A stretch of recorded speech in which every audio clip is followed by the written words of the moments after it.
കർത്താവ് കരുണയാണ്, full of Mercy. അതാണ് നമ്മൾ വിശുദ്ധ കുർബാന ആരംഭിക്കുമ്പോൾ തന്നെ കർത്താവേ കരുണയായിരിക്കണേ. സീറോ മലബാർ കുർബാനയിലും ഏറ്റവും പ്രധാനം മലങ്കര കുർബാനയിലാണ്. എന്തോരം പ്രാവശ്യമാണെന്നറിയാമോ? കുരിയലൈസോൻ കുരിയലൈസോൻ കുരിയലൈസോൻ.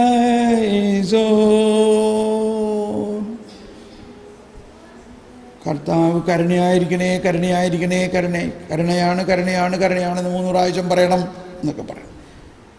നമുക്ക് അത്രയും സമയമില്ലാത്തതിൻ്റെ പേരിൽ നമ്മൾ 1 പ്രാവശ്യം 2 പ്രാവശ്യമൊക്കെ പറഞ്ഞൊക്കെ നിർത്തുന്നു. കാരണം നമുക്ക് കാര്യം അറിയാം, കർത്താവ് കരുണയാണ്. ഇതാണ് ലാറ്റിനും മറ്റേ റീത്തുകളും തമ്മിലുള്ള വ്യത്യാസം. പ്രാർത്ഥനകൾ അവിടെ 3 പ്രാവശ്യം പറയും. എന്താ? ആ കരുണയുടെ ആ ഭാവന അങ്ങ് ഉൾക്കൊള്ളുമ്പോഴാണ് വീണ്ടും അത് പറയാൻ തോന്നുന്നത്. എനിവേ, അപ്പോൾ അതൊരു വ്യത്യസ്ത സ്പിരിച്വാലിറ്റി ആണെങ്കിലും സാരാംശത്തിൽ കർത്താവ് കരുണയാണ്. അപ്പോൾ ഒരുപാട് സ്ഥലത്ത് കൊച്ചുത്രേസി എടുത്ത് പറയുന്നൊരു കാര്യം ഇതാണ്, this is my eternal song of my heart. എന്താണ്? The lord is mercy. ദൈവം കരുണയാണ്. പരിശുദ്ധ പിതാവ് ഫ്രാൻസിസ് മാർപ്പാപ്പ സ്ഥാനമേറ്റ ഉടനെ ഇപ്പോഴും ഭയങ്കര ന്യൂസാണ്. പലരും ഇൻ്റർവ്യൂ ഒക്കെ ചെയ്യുന്ന സമയത്ത് ഒരു വലിയ പേപ്പറിൻ്റെ എഡിറ്ററായ ഒരു അച്ഛൻ തന്നെയാണ് വന്ന് ഇൻ്റർവ്യൂ ചെയ്തപ്പോൾ പറഞ്ഞു, ഈ മാരിയോ ഗിയോർഗ് ബെർഗോഗ്ലി ആരാ? ഉടനെ പിതാവ് പറഞ്ഞു, അയാളൊരു വലിയ പാപിയാണ്. He is a great sinner. ആരെക്കുറിച്ചാണ് പറയണേ? അത് വളരെ ഇടയ്ക്കിടയ്ക്ക് ഇത് പറയും, ഞാൻ എല്ലാവരെയും പോലെ, അല്ലെങ്കിൽ ഞാനൊരു പാപിയാണ്. പക്ഷെ എന്നിട്ട് പറയും, ദൈവം എല്ലാ പാപത്തെക്കാളും വലിയവനാണ്. And he is mercy. ദൈവം കരുണ മാത്രമാണ്. ദൈവം കരുണ മാത്രമാണ്. അപ്പോൾ ഇതിനെക്കുറിച്ച് ഇനിയും നമുക്ക് ഒരുപാട് പ്രബോധനങ്ങൾ കിട്ടണം.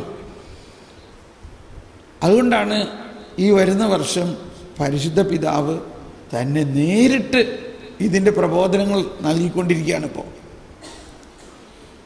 ദൈവം കരുണ മാത്രമാണ്. അപ്പോൾ നിങ്ങൾ ആ പ്രബോധനങ്ങൾ പഠിക്കണം. ആ പ്രബോധനങ്ങളിൽ കൊണ്ട് നിറയണം നമ്മൾ. പക്ഷെ അതെല്ലാം പുതിയതായൊന്നുമല്ല.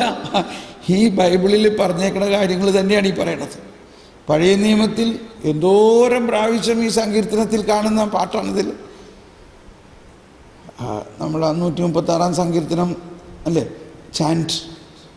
കർത്താവിനു നന്ദി പറയുവിൻ, അവിടുന്ന് നല്ലവനാണ്, അവിടുത്തെ കാരുണ്യം അനന്തമാണ്.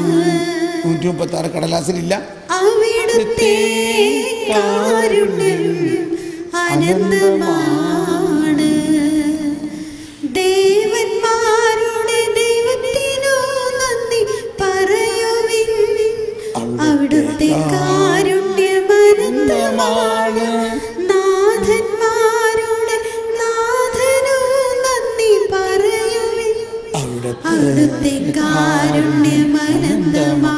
കണ്ടോ, ഇതാണ് സങ്കീർത്തനത്തിൻ്റെ ഒരു ശൈലി. വേറൊരു ശൈലി ചാൻറ്റിങ് ആണ്. ഒരാളൊരിടം പാടുന്നു, മറ്റൊരാൾ അത് തന്നെ റിപ്പീറ്റ് ചെയ്യുന്നു. അതാണ് നമ്മൾ ഈ പ്രതിവചന സങ്കീർത്തനം. അപ്പോൾ ആ സങ്കീർത്തനത്തിൽ മുഴുവനുമുള്ള വിഷയം എന്താണ്? അവിടുത്തെ കാരുണ്യം അനന്തമാണ്. കണ്ടോ? അപ്പോൾ ഈ അവിടുത്തെ കാരുണ്യം അനന്തമാണെന്ന് ഈ കരുണാസമ്പന്നനായ ദൈവം മനുഷ്യനായി അവതരിക്കുന്നതിന് 1000 വർഷം മുമ്പേ മുതൽ പാടിയിരുന്നുവെങ്കിലും ആ പ്രാർത്ഥനയുടെ എല്ലാം സമ്മേളനമായിട്ട് ഇതാ കരുണാസമ്പന്നനായ ദൈവം വന്നു കഴിഞ്ഞിരിക്കുന്നു. ആ ദൈവം മനുഷ്യരോട് സകല പാപികളോടും കരുണ കാണിച്ച്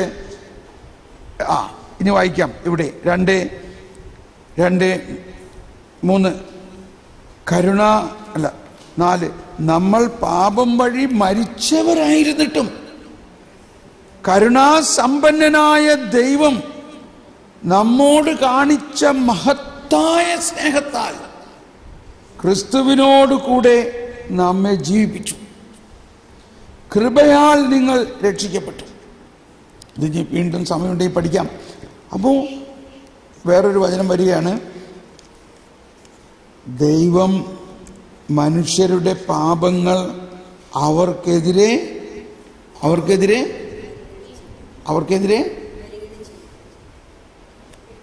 എന്ന് പറഞ്ഞ് അവർക്കെതിരെ കണ്ടോ, ആർക്കും പറയാനില്ല ഒന്നും. Fill up the blanks.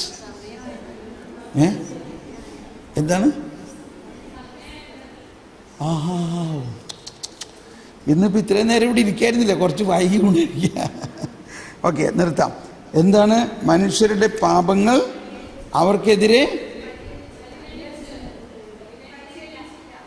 പരിഗണിച്ചോ?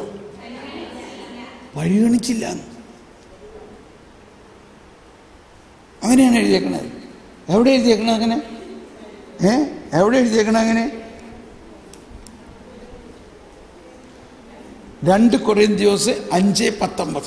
2 കൊറിന്ത്യോസ് 5:19 എന്താ എഴുതിയിരിക്കുന്നത്? അതായത് ദൈവം മനുഷ്യരുടെ തെറ്റുകൾ അവർക്കെതിരായി പരിഗണിക്കാതെ രമ്യതയുടെ സന്ദേശം ഞങ്ങളെ പരമേൽപ്പിച്ചുകൊണ്ട് ക്രിസ്തു വഴി, എല്ലാവരും ക്രിസ്തു വഴി ലോകത്തെ തന്നോട് രമ്യപ്പെടുത്തിയിരിക്കും. ക്രിസ്ത്യാനികളെ രമ്യപ്പെടുത്തി എന്നാണോ പറഞ്ഞിരിക്കണേ? ആരെ രമ്യപ്പെടുത്തി? ലോകത്തെ മുഴുവനും. ലോകം മുഴുവനും ആദിമാതാപിതാക്കളുടെ പാപം മൂലം കളങ്കിതമായിരുന്ന അവരുടെ ആ തെറ്റുകളെ അവർക്കെതിരെ പരിഗണിച്ചില്ല. നമ്മുടെ കുർബാനയിൽ പറയുന്നുണ്ടല്ലോ, കർത്താവേ, don't, oh Lord Jesus Christ, don't look at our sins but look at the faith of your church and grant us peace. എങ്ങനെ അതിൻ്റെ മലയാളം? കർത്താവേ, ഞങ്ങളുടെ പാപങ്ങൾ പരിഗണിക്കാതെ, അത് ഈ വാക്കിനെ ആസ്പദമാക്കിയിട്ടാണ്, പരിഗണിക്കാതെ സഭയുടെ വിശ്വാസത്തെ തൃക്കൺ പാർത്തുകൊണ്ട് ഞങ്ങൾക്ക് സമാധാനം നൽകണമേ. അപ്പോൾ ഇനി നമുക്ക് മത്തായിലേക്ക് പോകണം. അത് ഉച്ച കഴിഞ്ഞിട്ട്. ഇനി നമുക്ക് അരമണിക്കൂർ നേരത്തെ വന്നാലോ? നമുക്ക് സമയമില്ലാത്തതിൻ്റെ പേരിലാണ്. നമ്മൾ 2:30 വന്നാലോ? 2 മണിക്ക് വരാം. എല്ലാവരും 2:30 വരൂ. ഓക്കെ, സമ്മതിച്ചോ? ഒന്ന് കൈയടിച്ചേ. അതെ, അപ്പോൾ അരമണിക്കൂർ നേരത്തെ 2:30 വരിക. എന്നിട്ട് നമ്മൾ ഈ ക്ലാസ് കണ്ടിന്യൂ ചെയ്യണം. ഓക്കെ, ശരി. നമ്മൾ സൈലൻസിലാണ് ഇപ്പോഴും, അല്ലേ? സൈലൻസ്, പൂർണ്ണ സൈലൻസിലായിരിക്കുക. ഒന്ന് കണ്ണടച്ച് ഈ കേട്ട കാര്യങ്ങൾ കരുണാസമ്പന്നനായ ദൈവം നമ്മളിൽ തന്നെയുണ്ട്. ഈശോ പറഞ്ഞു, നമ്മൾ ഓരോരുത്തരും സ്നാപകയോഹന്നാനേക്കാൾ വലിയവനാണ്.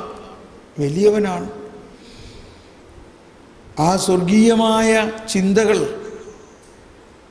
നമ്മുടെ ഉള്ളിൽ ഉയരണമെങ്കിൽ ലൗകികമായ മാനുഷികമായ ചിന്തകളെ വിടണം. സ്വർഗീയമായ പുതിയ കാര്യങ്ങൾക്ക് വേണ്ടി നമുക്ക് ദാഹിക്കാം. ഈശോയെ, ജ്ഞാനം നൽകണേ, എന്നോട് സംസാരിക്കണമേ. എൻ്റെ നാഥ, നിന്നിൽ ഞാനുമേ എന്നിൽ നീ ഇങ്ങനെ നാം. അത്രയും മതി. നിന്നിൽ ഞാനുമേ എന്നിൽ നീ ഇങ്ങനെ നാം. ഓക്കെ, ഈ ചിന്തകളോടെ നമ്മൾക്ക് ഭക്ഷണം കഴിക്കാൻ പോകാം. 2:30 നമുക്ക് വീണ്ടും കാണാം. Thank you.